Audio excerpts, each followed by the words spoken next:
Seja bem-vinda, bem-vindo ao Supremo na Semana. Eu sou Mariana Brasil, analista de conteúdo para redes sociais aqui do Supremo Tribunal Federal, e esse é o episódio 140. Eu estou aqui com o Mauro e com o Leonardo para falar um pouco mais do que aconteceu essa semana aqui na Suprema Corte.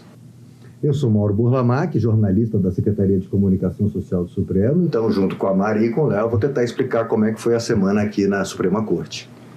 Eu sou Leonardo Cunha, sou assessor-chefe da Assessoria Processual da Presidência e estou aqui mais uma vez com vocês para colaborar nessa etapa de explicar o dia a dia da Corte e a semana de julgamentos. É isso, muito bom contar com você de novo, Léo.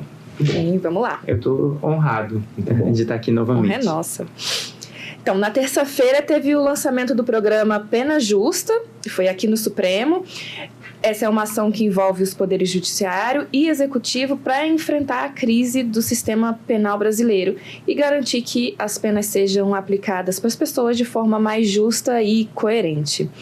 Mauro, sobre o evento que aconteceu aqui no Supremo para lançar esse programa, comenta pra gente o que você destacou da apresentação do projeto e das falas das autoridades que tiveram aqui.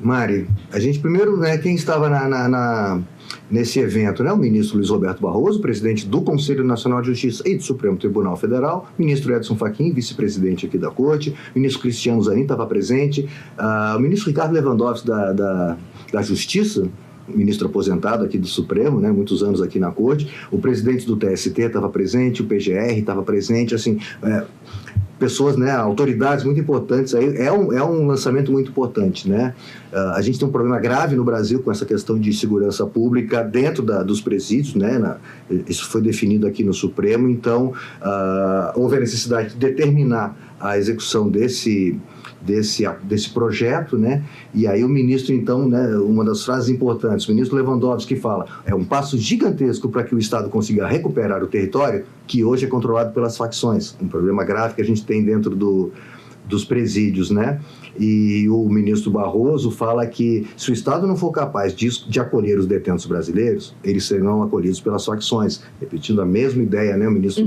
Lewandowski e o ministro Barroso, Então, segundo o ministro Barroso, é uma virada de chave no enfrentamento da superlotação e da violência das penitenciárias que se tornaram porta de entrada para organizações criminosas. Então, é um projeto amplo, grande e de muita importância nessa área do sistema penal.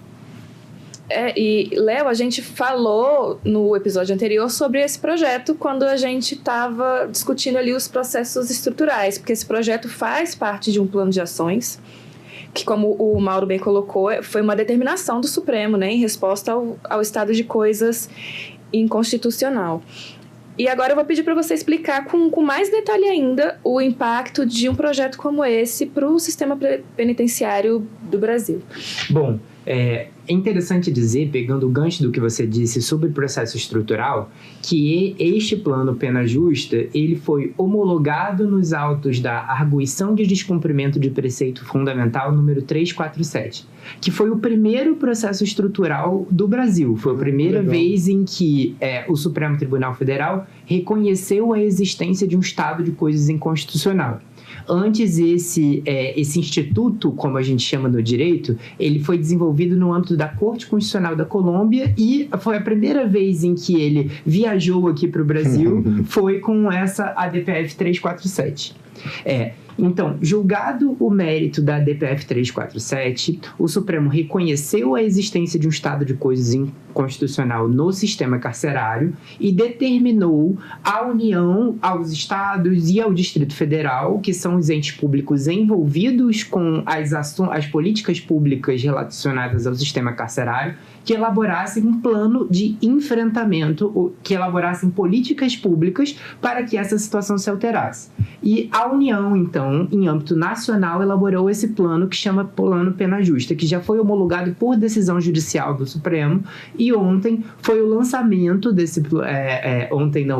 Na terça-feira. Na terça-feira, exatamente. Desta semana foi o lançamento oficial desse plano, teve essa cerimônia aqui, e a ideia é que a partir de agora, ele já começa a ser executado em âmbito nacional e os estados e o Distrito Federal vão ter o prazo de 6 meses, que também foi fixado por decisão judicial, para adaptar esse plano às suas realidades, para fazer as adaptações necessárias.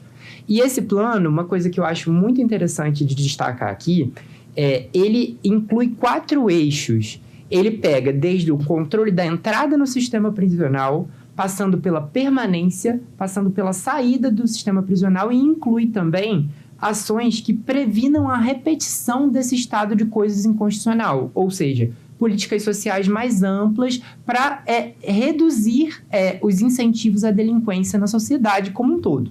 Mas, falando um pouco mais especificamente, as ações vinculadas ao controle de entrada no sistema prisional envolvem o fortalecimento da defensoria pública ou da advocacia em prol das pessoas que são acusadas da prática de crime, envolve o fortalecimento do sistema de audiências de custódia e até mesmo algumas propostas de revisão da legislação. Tá? Com relação à permanência, talvez seja o campo de maior familiaridade das pessoas em geral com a existência desse estado de coisas inconstitucional. Então, ela envolve a criação de novas vagas no sistema prisional para evitar a superlotação, cuidados com alimentação, saúde, água, saneamento básico e um ponto muito legal de destacar também de oferta de trabalho para as pessoas que estão hoje no sistema prisional. Eu lembro, só te cortando rapidamente, no julgamento da DPF, se não me engano, o ministro Luiz Roberto Barroso falando que quando ele comentava sobre o assunto, discutia com as pessoas e ele dizia assim, realmente tem que dar mais condição, por exemplo, dos presos terem um bom banho, né, como dignidade, e pessoas disseram assim para ele, ministro, às vezes não tem nem água nos presídios, então como é que você vai, para pensar num banho, você tem que... Então, assim, a gravidade é tão profunda, né, Léo? Sim, é verdade. A pessoa que está presa, ela está segregada da sociedade cumprindo uma pena, mas isso não significa que ela deva ser submetida a condições desumanas ou degradantes da dignidade dela. Por isso, essas ações estruturantes sobre a permanência do sistema prisional, focando em dar o mínimo de dignidade para essas pessoas e também o direito ao trabalho, porque Perfeito. Isso ajuda tanto na remissão da pena, ou seja, na diminuição do tempo total de pena, tanto quanto ajuda a própria sociedade, porque é uma força produtiva mal aproveitada, e reduz o alcance daquele problema que você comentou, Mauro. Exatamente. E acho que ajuda na ressocialização também, né? Porque a pessoa não indo para essas facções, se mantendo ativa, produtiva, e ela pode voltar para a sociedade, né? Porque muitos crimes, na verdade, como você colocou bem, eu achei muito interessante a coisa na entrada do sistema prisional, ou seja, muitas vezes as pessoas são presas, né? E aí quando caem lá no sistema, as facções já pegam. Então, se você fizer um controle para que só vá realmente para os presídios quem deva ir, né? Como você bem explicou. Exatamente. Você está resolvendo boa parte do problema, porque a gente tem muitos presos provisórios no Brasil, né? Temos muitos presos provisórios, assim.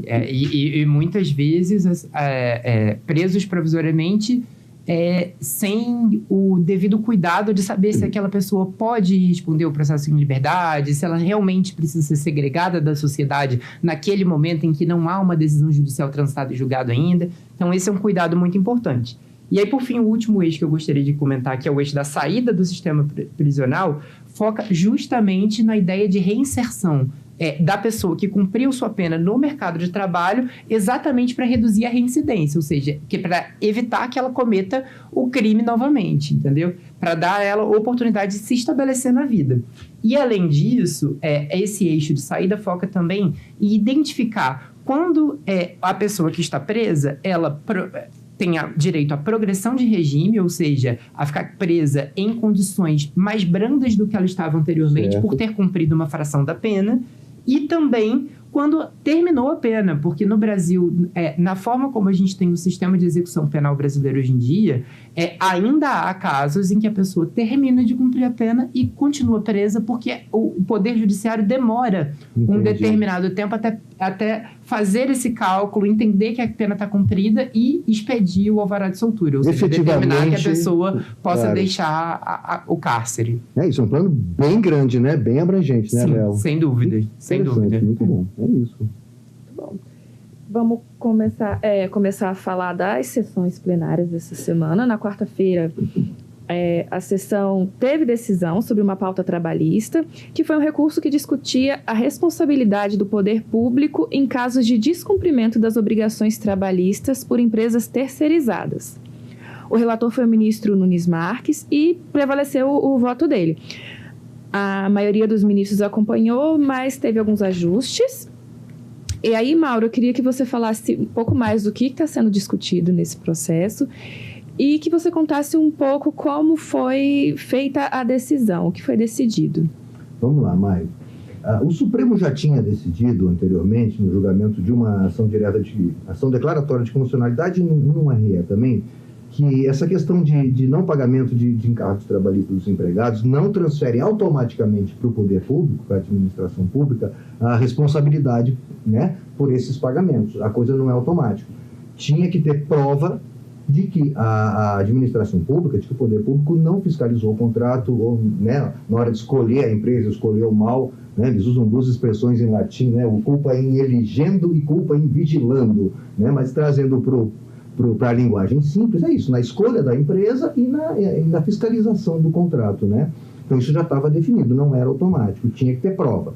Aí o que ficou agora para se decidir e a quem cabe fazer essa prova nos autos de um processo trabalhista? O autor da ação, que pode ser o trabalhador, o Ministério Público, ou pode ser um sindicato, ou a União, né? O poder público, no caso, pode ser a União, pode ser os estados, né? A quem cabe fazer isso? O caso concreto é do Estado de São Paulo, questionando uma decisão do TST que responsabilizou o Estado de São Paulo por parcelas devidas a uma trabalhadora terceirizada, porque não tinha prova de que o Estado de São Paulo tinha fiscalizado o contrato. E aí o Estado de São Paulo recorreu, então, ao Supremo, trazendo essa discussão. Mas é só isso, né, Léo? A questão de a quem cabe fazer a prova. Exatamente. Essa discussão é específica. Assim, o Supremo já tem uma jurisprudência há muitos anos dizendo que o Estado, a União, o Estado, municípios e suas autarquias, fundações públicas, etc., eles não são automaticamente responsáveis quando eles contratam empresas terceirizadas pelas verbas que essas empresas deixam de pagar, eventualmente, aos trabalhadores.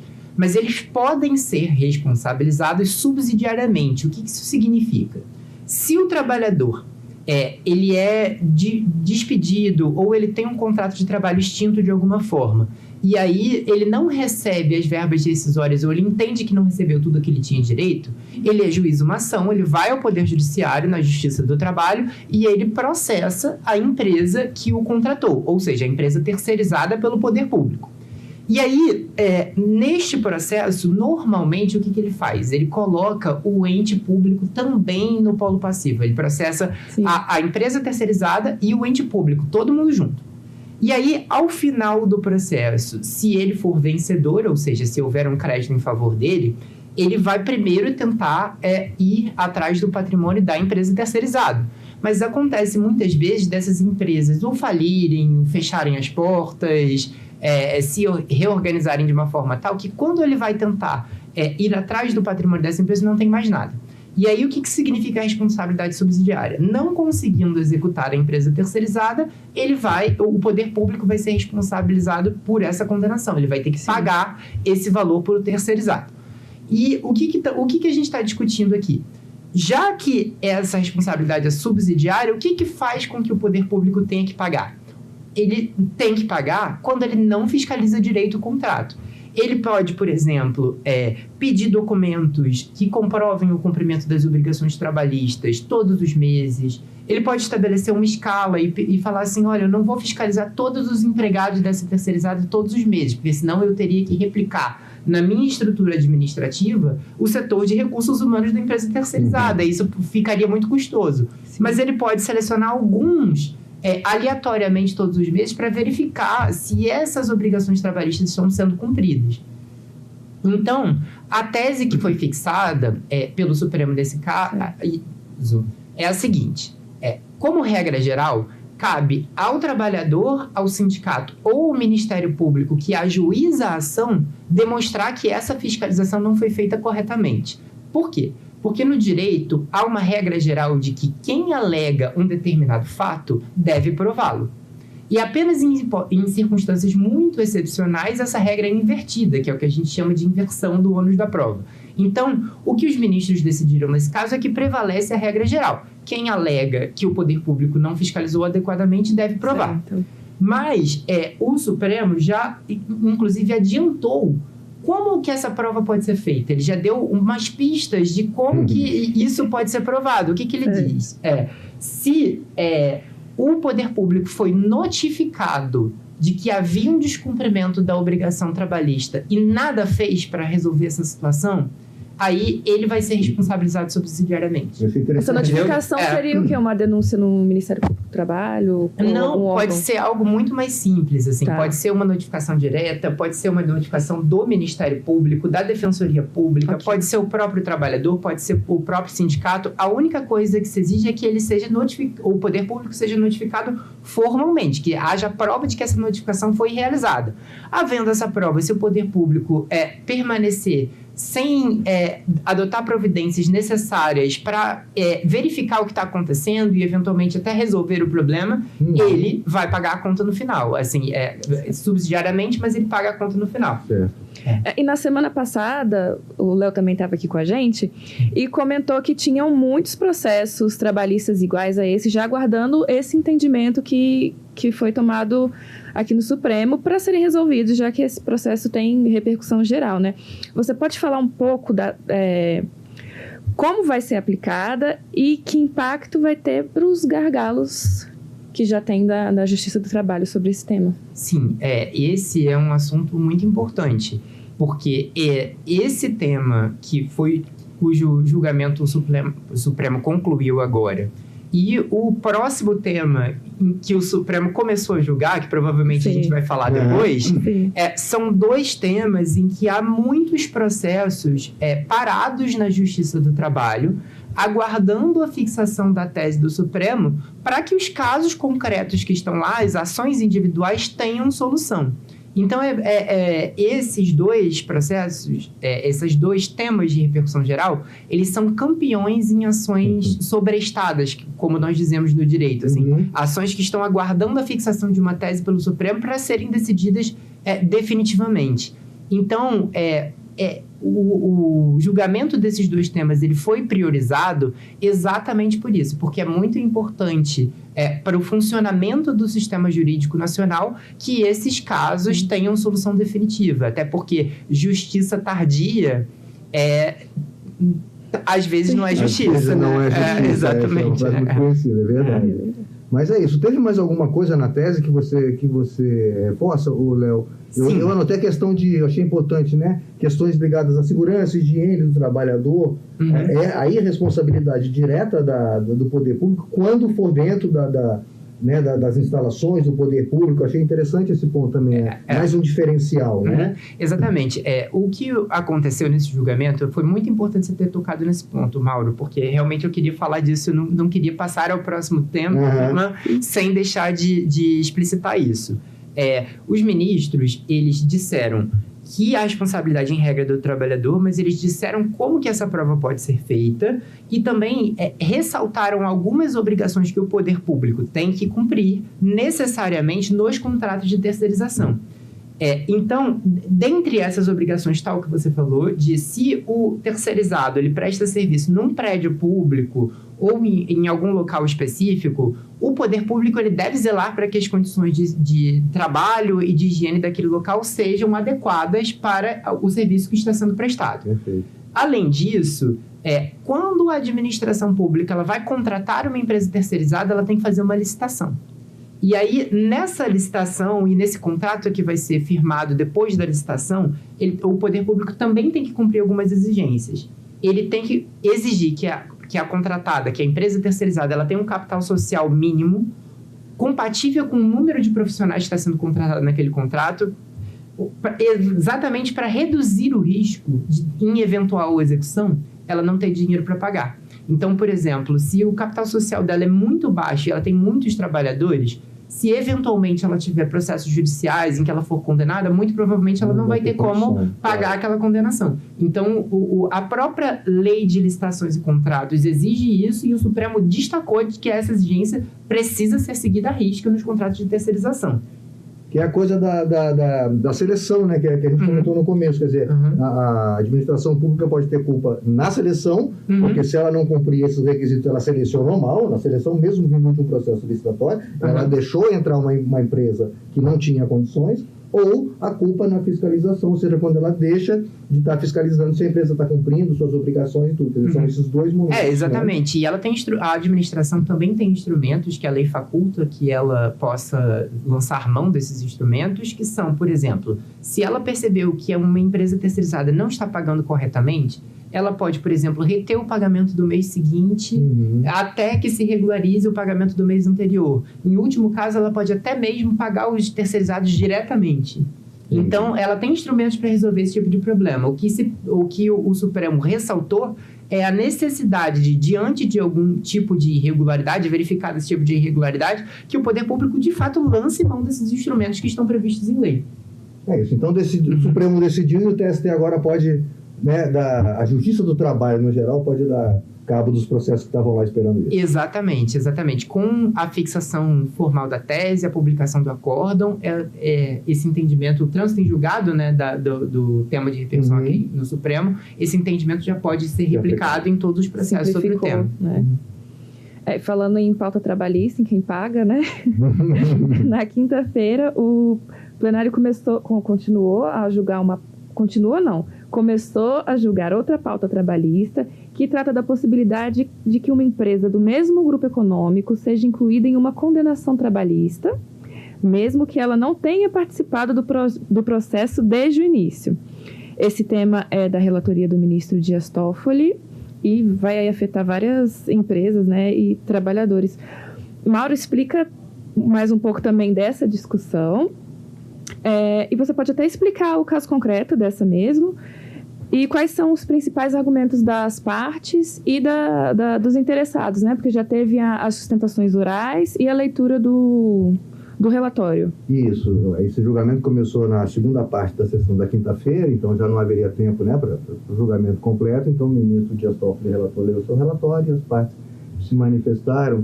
Aqui o que acontece a decisão vai dizer se uma empresa, tá, ela pode ser incluída na fase de execução de uma sentença trabalhista, ou seja, a execução é quando manda pagar. A decisão, o judiciário trabalhista analisa uma questão, um processo, dá uma decisão favorável a que parte que for, vai para a parte de execução, vai ser executada aquela sentença, né?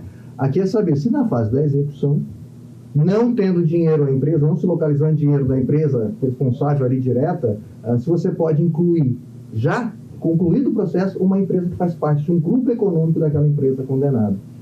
Tá? Que no caso aqui, uma empresa questiona a decisão do TST que manteve uma penhora dos seus bens para quitar o pagamento de verbas trabalhistas da condenação de uma empresa que era do mesmo grupo econômico. Tá? Então, a questão é essa. A empresa não participou do processo. Né? Na Justiça do Trabalho se fala fase de conhecimento e de julgamento, quando há contraditório, ampla defesa e tudo. Ela não participou. Chegou na fase de executar, porque não adianta nada na Justiça do Trabalho o trabalhador ganhar uma ação e não levar. Né? A Justiça do Trabalho fala muito, você ganhou, mas não levou. Tem que executar aquela sentença. E aí chega na hora da execução, não tem dinheiro, você inclui uma empresa do mesmo grupo. Essa empresa, o que eles estão alegando a gente não falou no processo, a gente não teve direito de resposta, a gente, né? Às vezes não é o mesmo grupo. O que é grupo econômico? Como é que você está definindo? A discussão passa por aí, né? O que é um grupo econômico? Quando é que você pode definir o que é grupo econômico? E essa questão de ser incluída no momento em que ela não pode mais se manifestar e ter direito de defesa. É exatamente isso. Na verdade, a própria CLT, que é a Consolidação das Leis do Trabalho, que é a principal lei que rege as relações trabalhistas no Brasil, ela tem essa previsão, tá? De que as empresas que integram o mesmo grupo econômico, elas têm o que a gente chama de responsabilidade solidária em relação aos débitos trabalhistas. Ou seja, uma vez que um trabalhador ele é contratado por uma empresa e, eventualmente, ele ajuiza uma ação e aí ganha na justiça o direito de receber alguma verba que não tenha sido paga no momento correto, ele pode exigir essa condenação da empresa que o contratou ou pode exigir de qualquer outra empresa que integra o mesmo grupo econômico. Tá? Exatamente.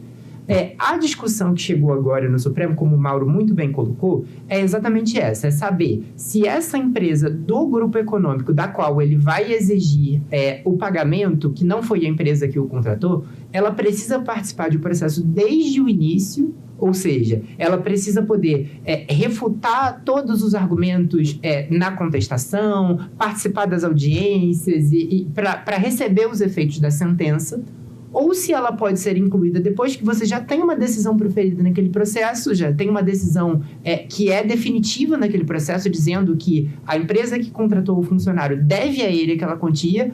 Se apenas nesse momento, depois que você já sabe que essa quantia é devida, você pode simplesmente cobrar essa quantia de outra empresa do mesmo grupo econômico. Ou seja, se ele precisa participar dessa primeira fase do processo ou não. Exatamente. E aí há uma outra questão que também está em discussão, que é derivada disso.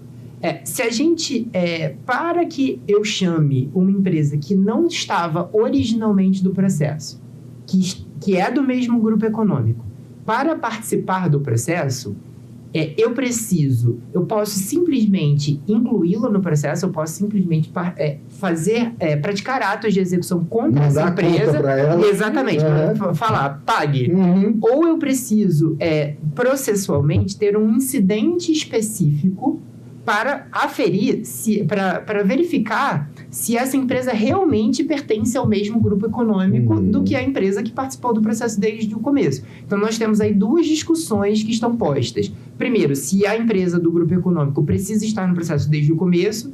E segunda discussão, se é necessário fazer esse incidente processual específico de desconsideração da personalidade jurídica para identificar se essa empresa é do mesmo grupo econômico e como propôs o ministro Dias Toffoli, que é o relator desse caso, no plenário virtual, quando esse processo começou a ser julgado lá no plenário virtual, se houve algum tipo de abuso da personalidade jurídica, ou seja, se ela utilizou abusivamente do planejamento empresarial para cometer um ato ilícito contra aquele trabalhador, para frustrar o crédito a que ele tem direito a receber. Então, é interessante. E como você bem colocou, esse também é um dos temas que no TST tem muitos casos aguardando essa decisão. Exatamente. Por isso, exatamente, que isso foi priorizado na pauta. Imagino eu, né? Que o ministro Luiz Roberto Barroso tenha incluído esses casos no calendário exatamente para conseguir esse efeito de que as ações que estão suspensas lá no TST voltem a tramitar. Descongestionar um pouco a justiça do trabalho. Perfeito. Tem uma questão de reclamação trabalhista com relação de Uber, que também é um tema que é explosivo lá. Então, a justiça do trabalho precisa muitas vezes desse aval do Supremo, dessa decisão do Supremo, dando uma definição, um rumo para que a justiça do trabalho possa... Exatamente. Na verdade, essa é a lógica do sistema de repercussão geral como um todo, né? Selecionar casos que representam controvérsias que estão acontecendo no Poder Judiciário, em seus diferentes ramos, para que o Supremo analise um único caso, fixe uma tese que vai ser aplicada a todos os outros e, a partir de então, essas outras ações individuais voltam a correr normalmente. Exatamente falando sobre isso, enquanto corre esse julgamento, o ministro Dias Toffoli determinou a suspensão de todos os outros processos com o mesmo tema, né? Porque tem repercussão geral. Aí explica pra gente pra que é feita essa suspensão. Suspensão nacional dos processos? Exatamente. Esse é um instrumento que está previsto no Código de Processo Civil, tá? Eu vou primeiro explicar o que já acontece normalmente quando se reconhece a repercussão geral de um tema. Quando o Supremo diz assim, esse tema tem repercussão geral, significa que ele aceitou aquele tema para julgamento. Que aquele é um tema com relevância constitucional e que o Supremo vai examinar o seu mérito e fixar uma tese jurídica que, como eu disse antes, vai ser aplicada a todos os outros processos em que aquela mesma questão esteja sendo discutida. Quando o Supremo reconhece a repercussão geral, automaticamente todos os processos que estão lá na origem, quando eles chegam em grau de recurso extraordinário, que é o recurso que é dirigido ao próprio Supremo, eles já permanecem suspensos naturalmente. E se não permanecerem suspensos lá nas origens e chegarem aqui no Supremo, o Supremo devolve. É chamado de sobreestado. Exatamente. Por quê? Exatamente para preservar a lógica do sistema de repercussão geral. Porque a tese a ser fixada vai ser depois replicada pelos tribunais de origem a esses outros processos. Então, não tem necessidade deles subirem aqui para o Supremo. Eles ficam lá nas origens, aguardando. Já segura que mais para frente vai ser todo mundo igual, né? Exatamente. Mas, diante da importância da matéria, pode ser que o relator do processo aqui no Supremo, do tema de repercussão geral aqui no Supremo, entenda que é muito importante que não só os processos que estão já em recurso extraordinário fiquem parados lá na origem, mas que todos os processos em que essa questão esteja sendo discutida fiquem parados. Para evitar o quê? Para evitar uma movimentação, muitas vezes, desnecessária do Poder Judiciário. Porque, vamos colocar aqui, quando a gente chega ao ponto da repercussão geral, ao ponto do recurso extraordinário, melhor dizendo, muitas vezes a gente já teve uma petição inicial, uma contestação, uma audiência de instrução e julgamento realizadas em primeira instância. O juiz de primeiro grau já proferiu sentença naquele processo. Da sentença, pode ter tido um recurso para o tribunal e o tribunal pode já ter analisado esse recurso. Pode ter tido ali no meio outros recursos, por exemplo, embargos de declaração, que é um recurso que visa esclarecer o conteúdo de uma decisão judicial. Então, tudo isso já pode ter acontecido, todos esses atos já podem ter sido praticados naquele processo. E agora você imagina se todos esses atos são praticados e depois o Supremo fixa uma tese em sentido oposto ao entendimento que foi adotado majoritariamente naquele processo. Desperdício de tempo, desperdício de recursos do judiciário, desperdício... Exatamente. Então, quando você tem em determinados processos, e nesse caso parece bastante oportuna essa decisão do ministro Toffoli, exatamente porque o julgamento já está iniciado, ou seja, há uma perspectiva de que seja breve a fixação de tese jurídica pelo Supremo. A ideia é evitar a prática de atos processuais desnecessários até que o Supremo fixe uma tese, ou seja, estabeleça uma diretriz sobre o tema e ela já possa ser aplicada não só nos recursos extraordinários que estão sobrestados, mas também para todos os processos que estão em curso no Brasil. A ideia é essa. Super importante saber disso. É bem legal isso. Inclusive evita, penso eu, também eventuais decisões contrárias, como você explicou, ao que vai ser decidido pelo Supremo, que depois possam se tornar quase irreversíveis. Alguma coisa que já tenha sido um dinheiro que tenha sido bloqueado, um dinheiro que tenha sido repassado, depois tem que devolver. Quer dizer, você pode chegar numa situação que depois, para reverter o que já está feito, né, seria complicado. Exatamente. Tem situações, principalmente quando a gente está falando da fase de execução do processo, ou seja, da fase em que a gente vai... o Poder Judiciário ele pode ir no patrimônio do devedor e tirar o dinheiro à força. O Poder Judiciário... Tem hora que Exatamente. Ele tem meios para constranger o devedor a quitar aquela obrigação. E vamos supor que ele faça isso. É óbvio que essa restituição pode ser feita depois, mas há muitas dificuldades para que isso seja feito uma vez que o prejuízo patrimonial tenha se consumado naquele momento. Então. Bem interessante entender isso, legal. E para a semana que vem, Mauro?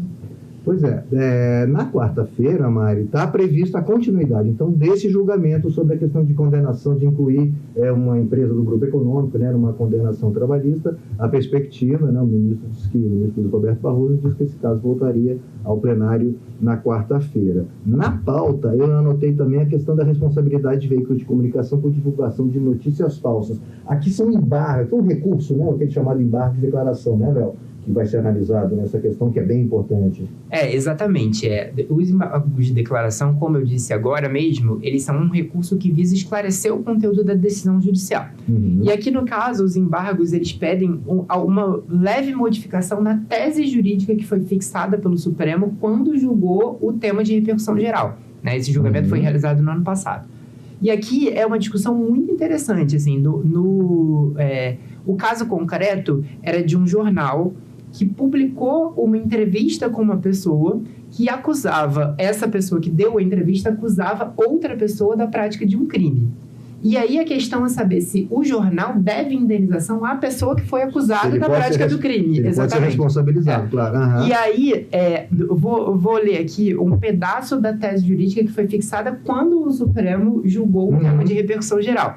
Na hipótese de publicação de entrevista, em que o entrevistado imputa falsamente prática de crime a terceiro, a empresa jornalística somente poderá ser responsabilizada civilmente se, à época da divulgação, havia indícios concretos da falsidade da imputação, ou seja, de que aquele crime que o entrevistado diz que a outra pessoa cometeu, não aconteceu realmente, né? A acusação era infundada claramente. Exatamente, E também se o veículo deixou de observar o dever de cuidado na verificação da veracidade dos fatos e na divulgação da existência de tais indícios. Ou seja, se ele deixou, uma vez que a pessoa deu a entrevista e falou, olha, fulano cometeu um crime, o veículo de comunicação, pela tese que foi fixada, ele tem o dever de apurar esses fatos, verificar se são verdadeiros mesmo e divulgar, eventualmente, se ele tiver identificado algum indício de falsidade naquilo ali, né? Tá.